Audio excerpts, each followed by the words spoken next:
Assalamu alaikum wa rahmatullah. I welcome you all to the 13th video. Wow, interesting. Okay, in this video, we will solve problems. We will see how problems are solved.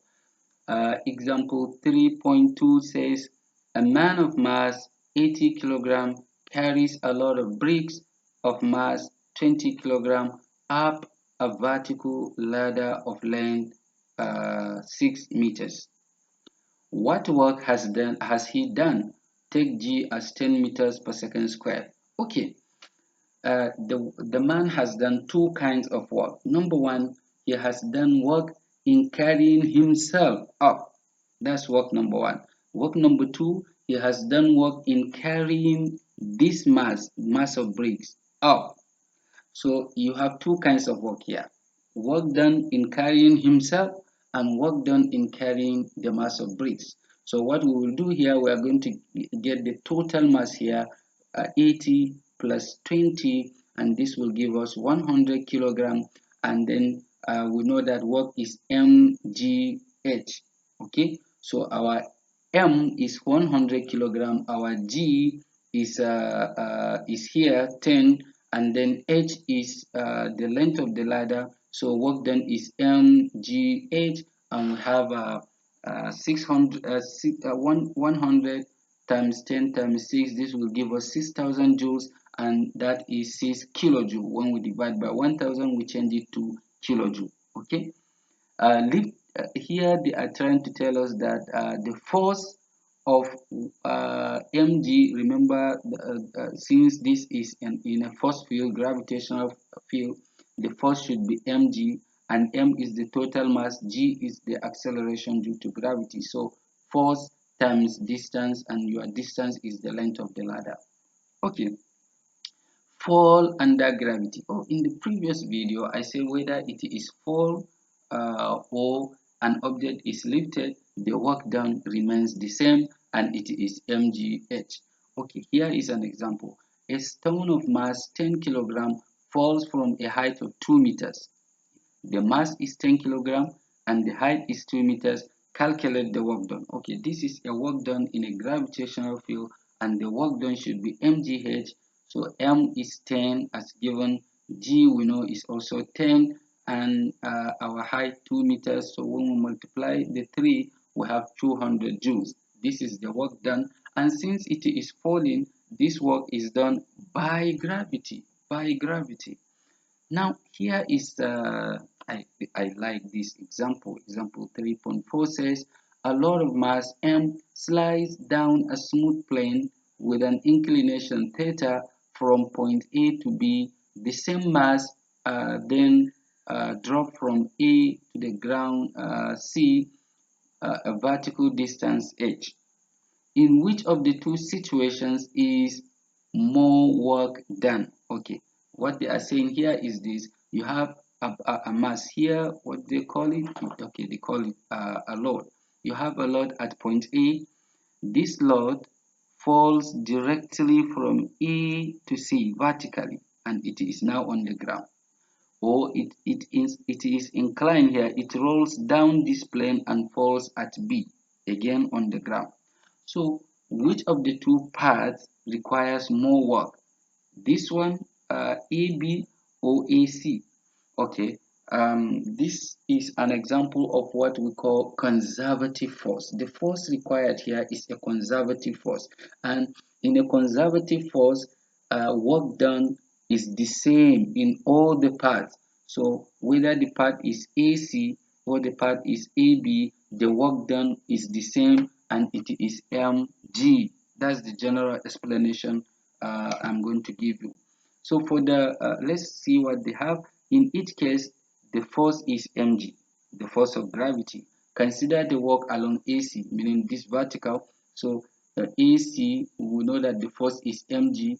Force times distance, our distance is h, which is the height. So it will be mgh. That's the work done.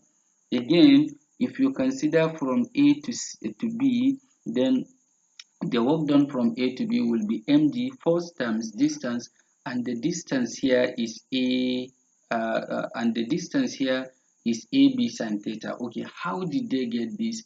AB sine theta. Remember, because it is inclined here, our height is AB sine theta. Okay, sine theta is opposite over hypotenuse, and our opposite is h, and our hypotenuse is AB. Okay, so if you make h the subject of the formula, it will be AB sine theta.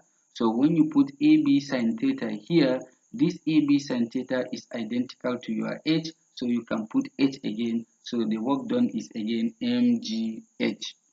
Okay, the same work is done in any case. The same work is done in each case. Hence, work done by gravitational force depends only on the vertical distance moved and not on the path taken. This is because gravitational force is a conservative force. Work done is always mgh. Okay, then the concept of energy. The concept of energy. We know that energy can be defined as the capacity to do work or the ability to do work, and we all know the unit of energy, that it has the same unit as work, and that unit is the joule, the SI unit. We have different forms of energy: kinetic energy, chemical energy, heat energy. All of that, I know you are familiar with them. Then energy transformation and the conservation law. We know this law that energy can neither be created nor destroyed, but it can be changed, meaning it can be transformed from one form to another form. And that is the law. The principle of conservation of energy states that although energy can be changed from one form to another, the total energy of a given system remains unchanged. The total energy is always conserved. That is, energy can neither be created nor destroyed during a transformation. Or briefly, you can state it as in an isolated or closed system, the total amount of energy is always constant. Then mechanical energy. Mechanical energy is a total of, let me summarize it, it's a total of kinetic and potential. When you add kinetic energy to the potential energy of a system, we call that mechanical energy. Okay. Uh, Okay, let me see. Kinetic energy is the energy a body possesses because it is in motion. So if a body has velocity, it has kinetic energy. If it has zero velocity, it has zero kinetic energy. Then potential energy. Potential energy is due to its position. Its position. That's gravitational potential energy, and it is given as mgh. See, potential energy is equal to work done, and this is force times distance, and the force is mg, and you have height, so this is mgh, and that is gravitational potential energy. But the general definition of potential energy is a stored energy. A stored energy. This means chemical energy is also a potential energy because the chemicals stored energy in them, such as the food stored energy in them. Electrical energy can also be considered potential energy because the energy is stored in the materials of the wire. Okay. Um, Elastic potential energy. In elastic materials, there is a potential energy stored in them. We call it elastic potential energy. You see, the potential energy due to gravitational force is called gravitational potential energy. Okay. The magnitude of, they say, if a spiral spring is stretched a distance h, it is made to acquire an energy referred to as elastic potential energy. So any elastic material such as a rubber, uh, it has elastic potential energy, and this is the formula we use to get the magnitude of the elastic potential energy: half k h, in some books x squared, half kx squared, where k is the elastic constant, spring constant. Okay. Okay, in the next video we will see how these examples are solved.